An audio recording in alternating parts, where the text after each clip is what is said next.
स्वामींच्या मठात खरं जायचंच असतं सगळं सरेंडर करायला. हं, पण आपण खरं सरेंडर करायचं बाजूला ठेवतो, सगळं मागायला जातो. हं. आणि मागायला जाताना पण तुमचं लक्ष स्वामींवर किती असतं? हां.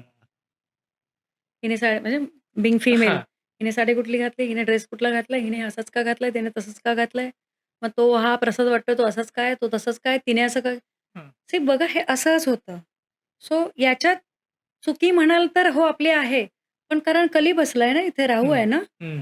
तो तुम्हाला डायव्हर्सिफाय करणार आहे. पण तुम्ही गेलाय कशाला? सो हं. You should be very focus. स्वामींच्या मठात करेक्ट. जाताना इथे झापडं लावायची घोड्यासारखी. स्वामी, बाकी सगळं आणि तुम्ही जसं म्हणताय, हे जेव्हा लक्षात आता बघा, तुमचं लक्ष तिकडेच गेलं की नाही? हं. म्हणजे काय, की तुमचं लक्ष तिकडे डायव्हर्ट झालं. हां. इग्नोराय नमः. ओके.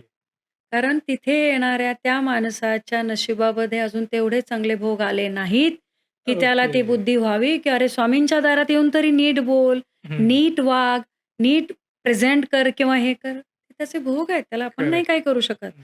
तुम्हाला त्याचा त्रास होणं हाही तुमचा भोग आहे. ओके. त्यामुळे त्या गोष्टीला सरळ इग्नोर करायचं.